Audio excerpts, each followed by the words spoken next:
It's really important that you're aware of some bad signs of coaching so that you can avoid the common mistakes and provide a better foundation for your client, which in turn will help them achieve their outcomes and really help you become a better practitioner. And being a better practitioner will help you impact more people, grow your business, and make more money. I'm Libby Rothschild, founder of Dietitian Boss. In today's video, I'm going to show you how to provide a transformational experience for your client so that you can really support them achieving the health outcome that they desire. If today's topic sounds like just what you need to help you improve your practitioner skills so that you can grow your business, hit the like button and make sure to subscribe to our channel. I release new videos every Monday morning to help support and inspire and educate you to grow your online business, because the mission of Dietitian Boss is disrupting the field of dietetics and creating more private practice operators. The first tip to avoid bad nutrition coaching is not setting any boundaries. So as you probably know, if you've done any work, any personal development work, or you've seen a therapist, you probably know the significance of setting boundaries. And it's not just true in your personal life, it's even more so true in business.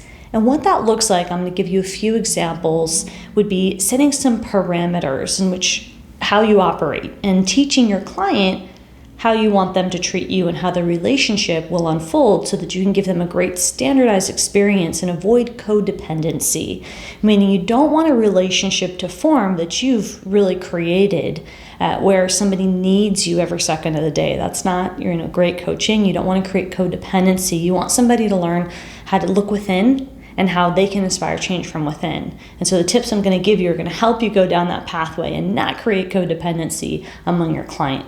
Boundaries can look like setting established working hours. For example, Monday through Friday, 9 to 4, 9 to 5, 8 to 2, or maybe Monday through Thursday.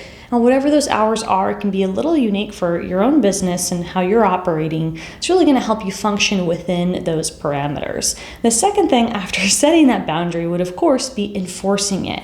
So the first mistake I see practitioners make is not setting boundaries, and the second mistake I see is not enforcing said boundaries. So you want to make sure to start with creating those boundaries and take some small steps so that you can function within those working hours on a regular basis. The second biggest communication faux pas I see when it comes to boundaries would be unlimited communication. So you tell your clients, I'll talk to you unlimited, I'll answer all of your questions and all of the things. And that again creates codependency and doesn't really structure you and doesn't help them focus. What you want to do is create a reasonable time frame, and your contract, which you should have if you're working with anybody and collecting payment, can allocate that you'll respond within every X hours. It could be 48, 72 business hours. So if you're operating and you've already done the first part where you've set your working hours, then your communication response time would be appropriate within those hours. And that's going to respect the coach-coachee relationship. And that's also something that's going to help you be a better business owner, is to function within those parameters. Now, often I see new coaches get really scared and they want to provide amazing support. So they feel like they have to respond the second someone reaches out to them. And I understand where you're coming from with that. And when you can create some parameters for when you will respond and what response time is, you'll actually be setting a really great foundation for that working relationship, and you'll also be mentally preparing yourself to have a better outlook for the day so that you can focus on the tasks at hand. That does mean you're not responding on weekends, you're not responding at 8 p.m., and you're not doing that back and forth email thread where you could just hop on a call, or maybe somebody's trying to squeeze more out of you when you need to help them focus to bring said topic to a call to dive into. So really setting those boundaries and letting the client know what that working relationship will look like is going to really do the client a better service as well as yourself. The most popular boundary I see dismissed when maybe you haven't ramped up yet and you haven't gotten your first client, or you feel like you've got the boundaries fairly covered with a working relationship, and what you're really struggling with is the mindless scroll on social media. And you can't seem to stop scrolling. And I understand there's endorphins released and we all can be a little addicted to social. It's a serious problem. And there are some ways that you can work through it, because in the 21st century, leveraging social media is how people communicate. It is how people connect. And we do want to be available and have our presence seen and heard, but we also need to create boundaries. So what that might look like is that you're setting a timer and restricting how many minutes per day you're on Instagram, for example.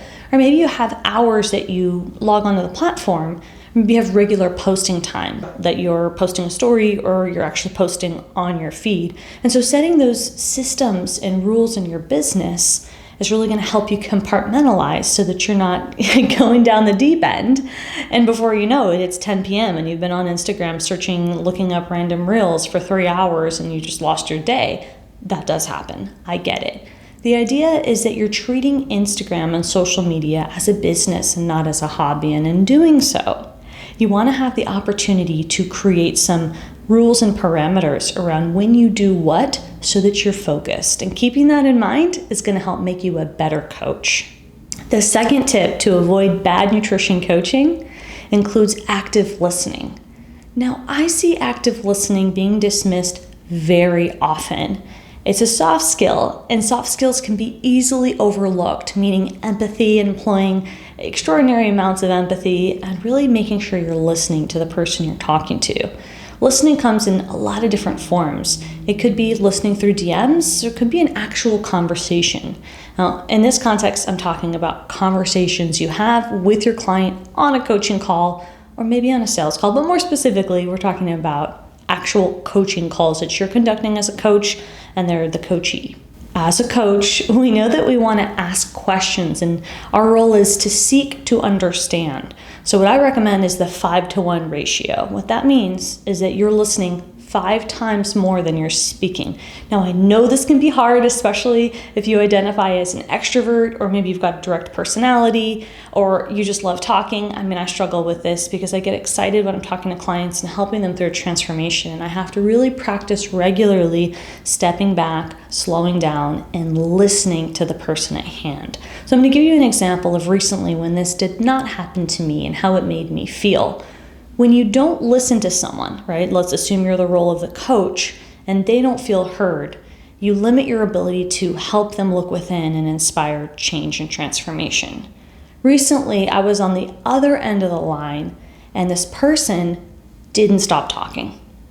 I didn't feel heard or seen. I couldn't come up for a breath of air because the entire conversation, I was suffocated by what she was saying.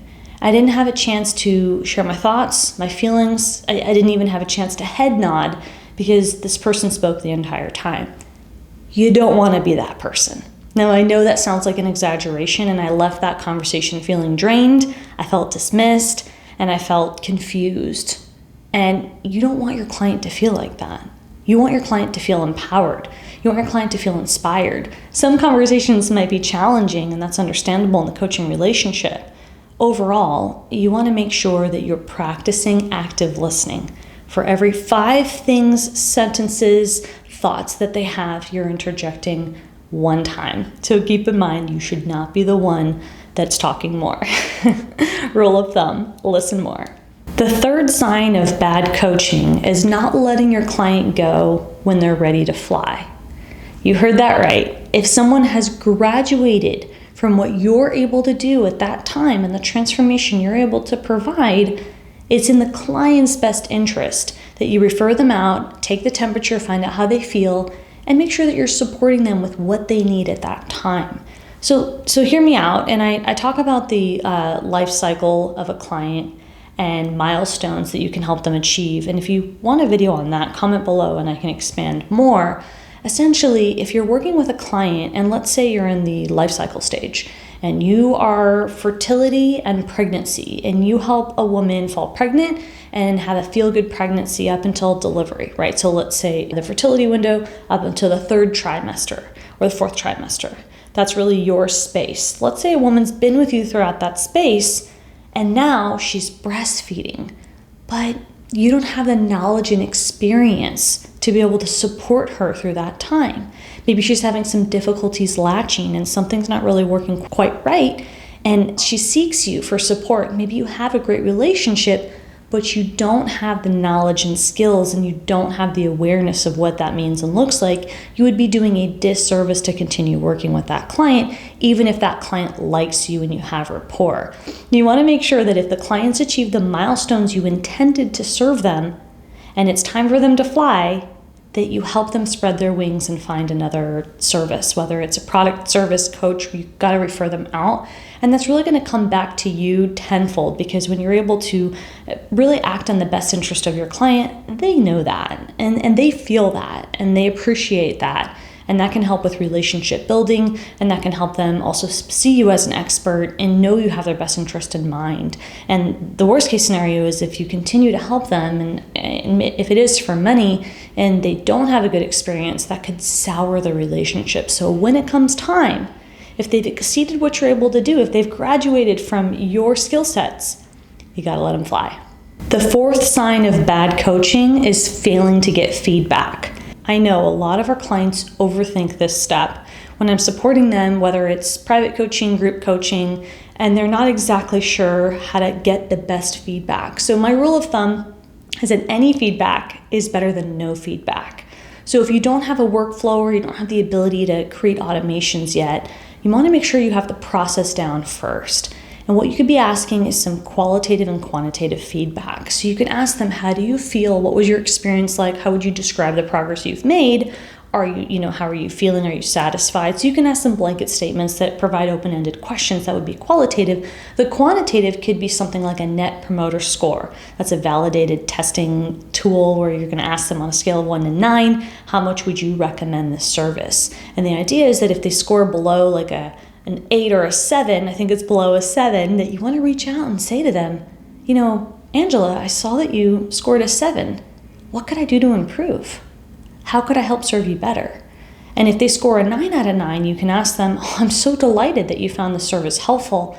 Do you know anybody who could benefit from blank, whatever service you're providing? Let's assume we're still going with the life cycle niche specialty. Maybe you say, if you know anyone else who's looking to fall pregnant and or experience a feel-good pregnancy, would you feel comfortable putting my name out there? Is that something that you would feel aligned with, given that you felt 9 out of 9 with the experience thus far? So you really want to make sure you're getting that feedback first and foremost. You're finding some way to communicate that with them during the service and after, ideally, and then you're taking something with that feedback and you're analyzing it and you're doing something about it. If they're not satisfied or if there's something questionable, make the effort to talk to them or have a customer service person in your team do that if you've got a team. And if they are super satisfied, you want to leverage that as well. But when in doubt, make sure to get feedback.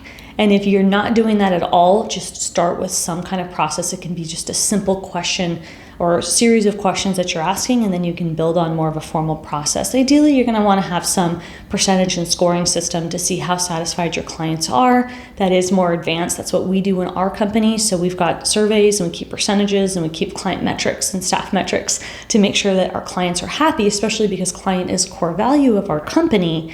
But we didn't start there, right? We started with something a lot more simple and built on it. So just start getting feedback, build on your system, and see what are your blind spots? What are you not seeing that you could improve upon to make sure that your clients are happy with the service you're providing? The fifth and final mistake that I see happen with bad coaching is failing to leverage good feedback and testimonials, or failing to ask for a testimonial. Testimonials and referrals are so important in small business. Testimonials are essentially a huge reason how I built my business. Without ads and without leveraging SEO or a website, I strictly use social media marketing, and the results in happiness from our clients as a part of the marketing strategy to get more clients who wanted similar things, right? Finding alignment with their values, quitting clinical, skipping clinical, making money, and feeling like their work mattered, right? And freedom, right? And being able to pay off loans, send money back to their family in other countries, donate to causes they believe in, paying for their children to go to school, buying things that they wanted, and having that independence, right? So all of those things their clients are able to say regularly through our community, formal testimonials, informal conversations, podcasts, interviews. I also leverage Video Ask. It's a tool where I ask our clients if they have a win they want to share, to hop on video and share it, and I ask if they give permission for us to reshare that back and give them visibility. And that's one of our strategies to support the work that we're doing and really reach the mission of our company, and that's to create more private practice operators. So when our clients who are satisfied are role modeling that creating a private practice is possible and doing so following the Dietitian Boss method, it not only helps our branding and messaging, but it also increases visibility for the person who's getting the results, so that that person, that dietitian, is seen and heard on a larger platform, a platform beyond their own. So I want you to think, what strategy do you have in place right now for happy customers to ask them for a testimonial? Now, it can be identifying, right? If it's a video, like I mentioned earlier, or you're asking them, hey, can I use this particular quote and put your name on it? And you could ask them formally. You could have some kind of an intake form or a process where you're asking for a testimonial, or it could be informal where they share, hey, I lost 100 pounds. And then you're able to take a screenshot and leverage that on your platform. Now, there's two ways of gathering testimonials. One of them can be identifying. For example, our client Priscilla created $300,000 the first year of going full-time in her private practice following the Dietitian Boss method. She shared that story on a video. Therefore, she gave permission that we could share that on our platform, increase her visibility, share her win, inspire others, spotlight her, right? A lot of benefits from that. She gave permission. Meanwhile, there are other clients that might not want that announcement. And so they might share something, and for whatever reason, if it's super personal and they're not comfortable saying it was from them, then I might share that information and take out identifying information from that person. For example, their name, their image of their profile, or anything like that. So if you are in weight loss, for example, and you've helped someone with significant weight loss, but they're not feeling comfortable or they feel it's too vulnerable to share their information, you can share that in various forms, but not put any identifying information so we can't trace back to who it was that got that result. So there's a lot of ways to leverage testimonials and social proof, and it's really important that a business like ours, like a nutrition coaching business, is able to leverage those testimonials when you get them from happy clients. And you get happy clients by asking them for feedback.